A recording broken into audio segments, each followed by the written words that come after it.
Thank you. So, good afternoon. I'm Dmitrii Kiselev. I'm a researcher at the Artificial Intelligence Research Institute, IRI. And today, Vitaly and me will present our tutorial about model validation using deep generation of stress data. Yeah, and also a couple of words about our group. So we are working in industrial AI group. And focus of our group is machine learning applications for various industrial problems. For example, processing of different time series, especially generated by some sensors. Also, we try to create some digital twins of chemical and physical processes, tackle some computer vision and augmented reality projects. Yeah, and about our topics. So we'll talk about tricky topic about data distribution shifts and how we can possibly handle them, or how at least we can be ready to them. And the first part of the talk will be about the concept of data distribution shift and about how we can estimate the worst case risk. And I will talk about it a little bit later. Yeah, and worst case risk help us to estimate the possible fall in target metric or in the error loss estimate and so on. And in the second part, Vitaly will describe how we can enhance these metrics, how we can enhance these estimates using generative models for time series.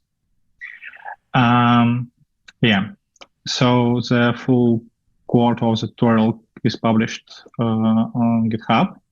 You can find links in on the tutorial site, and also there you can find the links to the Google Collaboratory, to these notebooks, and you can run it if you want, and also you can change data here to to your own data and check how it works for your cases.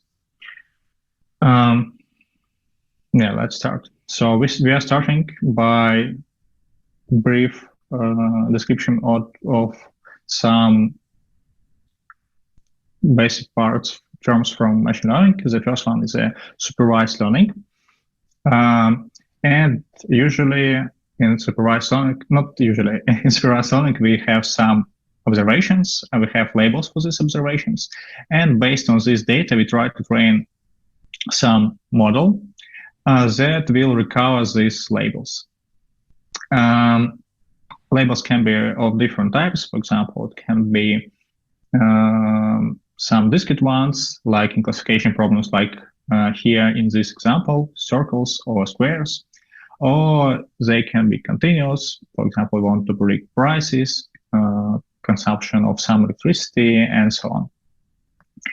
And on the inference step, we have some unlabeled observation, and we want to define the class of them. Usually, we try to define the class of observation based on some features. For example, in this case, it can be shapes of observation and the color of it. And let's consider example dataset based. This dataset, this is numbers written by hand. By default, they have no colors. They present in grayscale. And here is some examples of these numbers.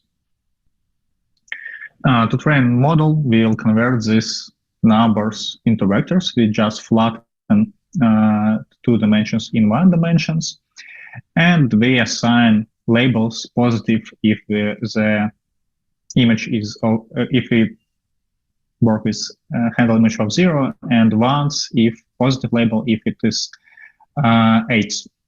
So, and it looks as follows. And we can train our model. For example, we can use random forest classifier and train it on the first half of dataset and predict on the second one. And we can see that we have almost perfect score in this problem. Yeah, also to say that initially we need to install some code from our GitHub about tutorial. Here you can find some helper functions that this is just utilities that remove some processing code to enhance performance. So you can find full code here. Yeah, let's continue. If we train on grayscale image, we have a perfect performance, almost perfect performance. But in machine learning, it is common to meet overfitting issue. And overfitting usually refers to the case when our model focuses on more on training parts and try to find some non-important difference in training examples instead of generalizing to what we can have in general.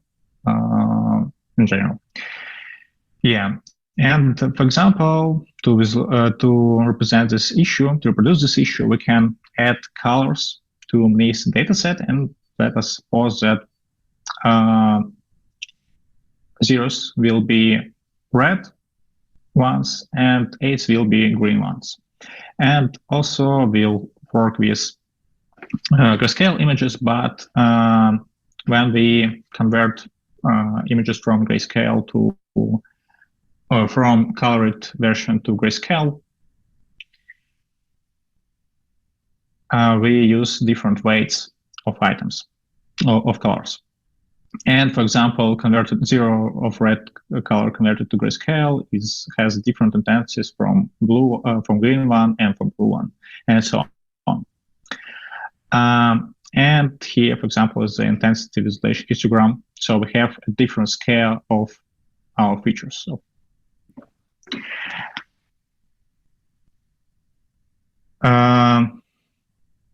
okay, so we have this datasets of zeros and eights, and we can generate some splits to train part, train flipped. Train flipped is when the train keeps zeros as red and eights as green, and in flipped scenarios it keeps vice versa, where eights are red and zeros are green. And also in validation part, we have red zeros and green eights. In test part, we have green zeros, red eights, and this dataset of all blue numbers. And if we try to train model on colored list, we can see that it perfectly predicts score label for similar colors in the dataset. And this moment when overfitting occurs and when distribution shift occurs, because what will be if we ask the model to label the different color of some specific number? For example, here we have circles and model trains on the green circles. And what if we ask new observation is a yellow circle? How we can predict it? And possibly model will have higher, on this example, high value of loss. And we can observe it on our scenario when in test part we flip colors from red zeros to green zeros, and from green eights to red eights. And it shows absolutely opposite performance. It also flips all predictions. So it trains to discriminate colors, not shapes of numbers. And basic solution to handle this problem is just to process more data, process more diverse data. And the basic solution is just to add flipped examples to our training part. And we can see that in this case, our performance increases. If we train also on some flipped colors, we can discriminate it in the test part. And also, we can generalize to some different colors. We didn't see before blue numbers, but adding the model data keep model focused on more important features, so it doesn't refit to the colors. But we cannot do it every time. Sorry.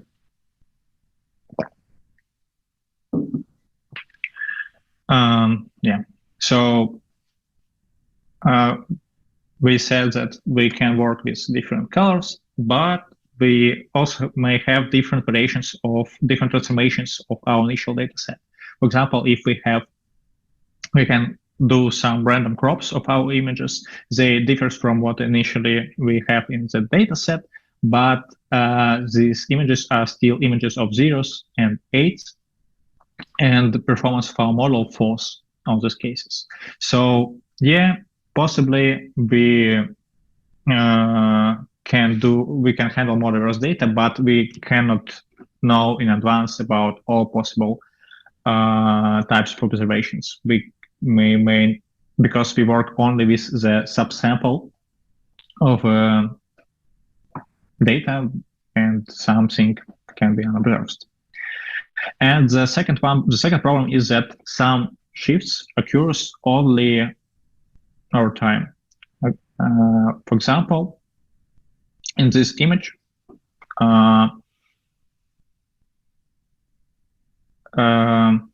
this image depicts the loss of some model, the accuracy metric for some model that tries to predict time series and predict relative changes in electricity consumption by a given transformer. Not electricity, sorry, we have different targets, but it doesn't work now. So yeah, we try to predict some measure based on the previous values and based on some features. And we can see that on validation part, we have pretty low measure of error. But after some point, this error explodes. And it is due to distribution shift in our data. So possibly we can train more on this diverse data because these points show also high loss. For example, say model to keep more attention to this part. But in general, we didn't see nothing from future. We didn't see this part of data, so possibly we can't say anything about it. And we can be ready before we meet these points. And this phenomenon is widespread, and we can find it for almost all data sets, data types. For example, in case of images, we now make photos on absolutely different cameras from what we have previously in, for example, 50 years ago or even 10 years ago. Now we have some applications with filters, with AI enhancement of images. So basically the photos looks differently from what we have previously. And some model trained on all photos usually work bad on inference in the case on all photos. Yeah, and in case, for example, on recommendation systems, we have a lot of new content. We have changes in trends. Even we have changes in the type of content that occurs, so we can't handle it using previous models. In case of text, for example, now we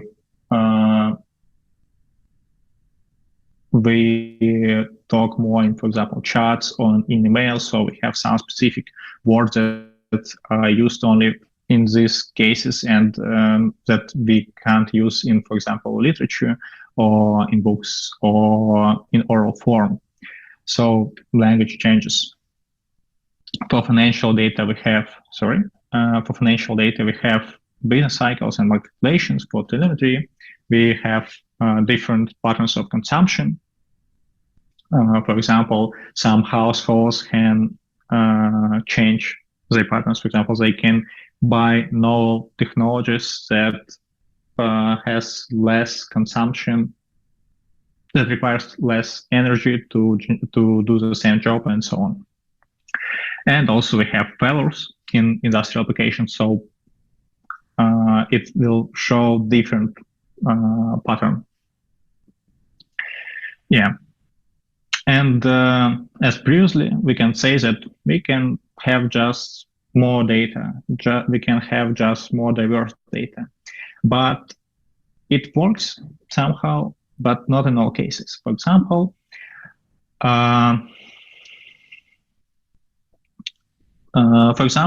in when we are talking about medicine, each observation has high cost of applications. So not high cost. I mean that if we fail to predict properly something about human health, it's very dramatic, and we shouldn't do bad predictions just because we have some data changes over time. And we should be ready to these changes.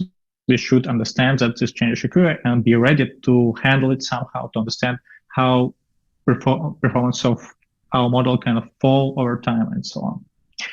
Another example of issues can be, for example, credit risk prediction in banks. In this case, we have some metrics according to bankruptcy or to probability not return loan after 3 months, or after 6 months, or after 1 year, and so on. And the data collection period is very high. And if we have some shift, for example, according to some business cycle, we need to understand in advance that after a half year, all of our portfolio will be defaulted, and we need to understand the year of our model after in the null period. And also, in some cases, we may have a long period of model deployment. For example, to deploy model, we require to pass a lot of certifications from different institutions and so on. So the basic idea is that we cannot just add more data, because collection of this data can be very costly. If we work, and each example can be even, in general, just can be very costly. For example, if we make a lot of errors in only in few examples, or if we it should take a lot of time and so on. And so how can we handle it? We can just train robust models, and we can estimate their robustness and define some scenarios to how we can react based on the changes of features, based on the data distribution shifts. And let's see how it looks on real data. We consider today the electricity transformer dataset. This dataset consists of several time series for transformers at different stations. We'll work with one of them, with hourly representation of transformer for one station. The target variable here is oil temperature, and oil temperature can represent the state of a transformer because it provides some information about the state, and also proper handling of oil temperature can reduce the overall costs and can extend the lifespan of the transformer. So we need to carefully predict this data to make proper decisions. And also we have some lot information about consumption, and based on this data, we try to predict the optimal oil temperature value. And we have the time step of data. of observation. You can load dataset from using our library, and we also add some additional features: day of the month, day of the week, hour, month, and the lack of observation of oil temperature, the previous observation. And we'll try, based on these features, we'll try to predict the target column, the oil temperature. We split data by time.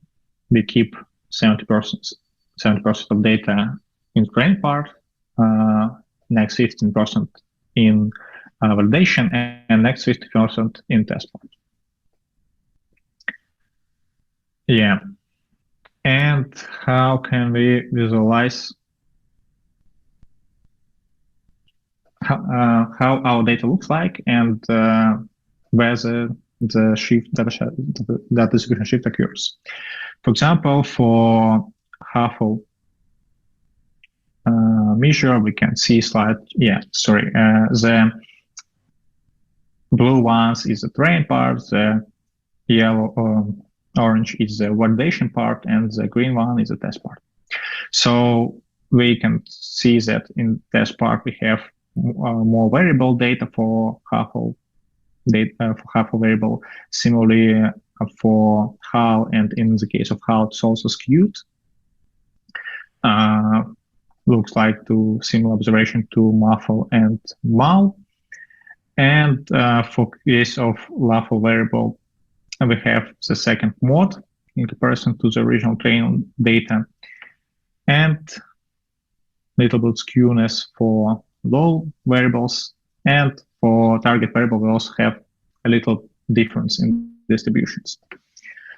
So the data in different parts of the set differs, and it leads to natural fall in root mean squared error in the performance measure for our prediction model, of our focusing model. And how we can be ready to this fall, how we can estimate this fall in advance. The answer is a worst case risk. The worst case risk approach is approach proposed in the paper related model process accessibility to that such shift. And the general idea of it is that we can select some part of our data set that shows the highest loss in our data, and use this estimate as some estimate in bad scenarios. For example, we can take some data, we can try to predict our target, estimate loss here. And for example, if we do it straightforwardly, we can just select a frontier between different classes, but it don't work in general, because we have two types of variables. The first type is an immutable variable, and the second one is a mutable variable. Immutable variables keep their distribution unchanged, even if we have some data set shifts, that distribution shifts. For example, as I said before, we have some features generated from time. We know that the data occurs with some specified granularity. We have observations for each 1 hour. And we know that day of month, day of week, and so on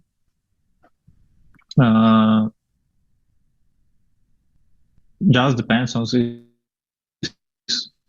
time period. It doesn't depend from some shifts and so on. So it don't change. As these variables are immutable, so we can use it immutable. But if we, for example, select some observations, some worst subsample overall from with some observations with highest loss overall, it can break the distribution of these immutable variables. And if it breaks the distribution of immutable variables, so estimate of our loss will be, after shift, will be biased and don't represent the real situation. So yeah, to do it, we need to estimate it properly. We need some more tricks, some more logic. And yeah, and the second type of variables are mutable. So this variables that can change over time, as we can see here. For example, all variables except of variables that we have defined from time changes, and we have different distributions between them. Yeah, how we can estimate the worst case risk? How we can find the worst subsample? So basically, we will train models that tries to predict the loss that we have based on the previous model. So with initially obtain some model that predicts our target and estimate loss for each point, each observation in dataset. Then we train the second model that tries to predict the loss based on the initial features of this model. All initial features include immutable and including mutable variables. And we'll have some control model, immutable, that is trained only on immutable variables, and will try to predict the specific quantile of our loss. And they will have some fixed value, predefined value of this loss, of this quantile. And in the case when value of predicted loss by the mean model is higher than loss predicted by quantile model, we can understand that some shift occurs. We can understand that we have bad observations in case of mutable variables because they give performance worse than in case of predicting only immutable variables, and not only worse, but worse than some specific quantile of model. And based on this simple comparison, we can select the observations that are bad, that are worse in our case. And also we need to apply some normalization to receive unbiased estimate of worst subsample when we aggregate loss on these examples. Here is the implementation of this model. So here's the estimation of worst case risk based on the estimated parameters that I said before. And how we estimate these parameters. We split our data on k-folds and train our model on the all folds except of one. We use it to test. When we train, so we train firstly the mean model that predicts loss and estimate loss for test part, preserve it in some placeholder, do similar to predict our quantile of loss based on immutable variables, and also preserve it. And check whether our mean loss is higher than predicted quantile loss. And normalize it. And build some calculate mean and confidence interval.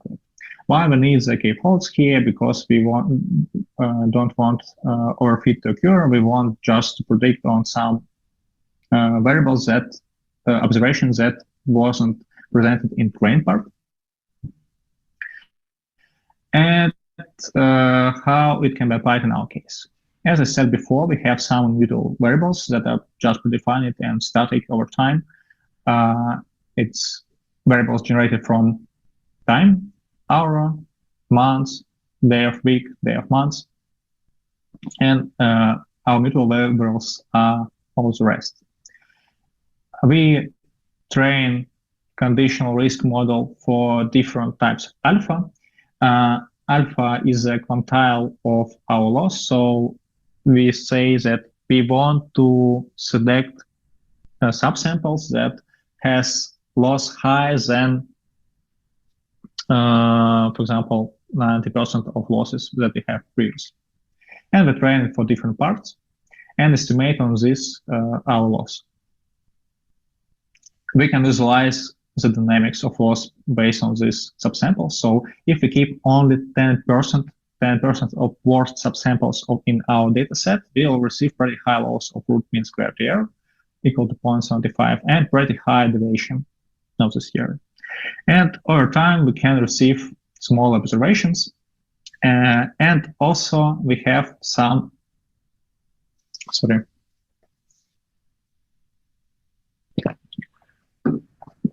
loss for our test data set. We don't know now in advance in what rate of the shift it occurs, but in general, we can see that it is covered by our confidence interval. And basically, we cannot say in advance nothing about this. Sorry.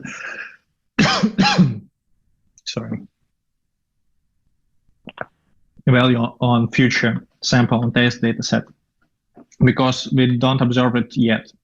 But we can define possible possible reactions, some reactive scenarios on different changes. For example, we can take 60% subsample of our data set and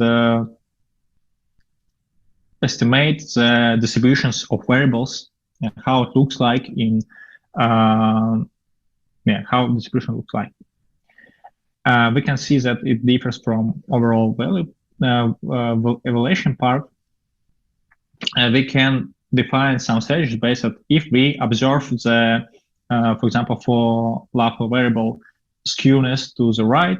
So possibly we need to, for example, if we have higher number of occurrences comparison to the rest part. So we need to apply some, for example, manual checks to decisions made by our model. We can do something, we can apply some different model. We can understand that we should do decisions manually. We can do more confident decisions and so on. Or we should retrain our model. So based on the parameters of the selected subsample, we can define some strategies to update our model. So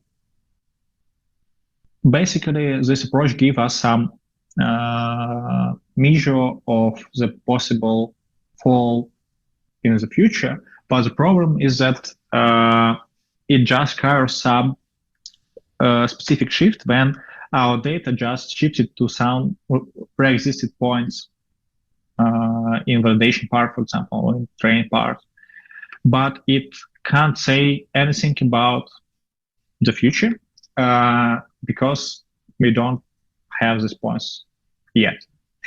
But and also I forgot to mention that we have pretty high variation here due to the lack of samples, and we can fix both of this problem by using the generative models.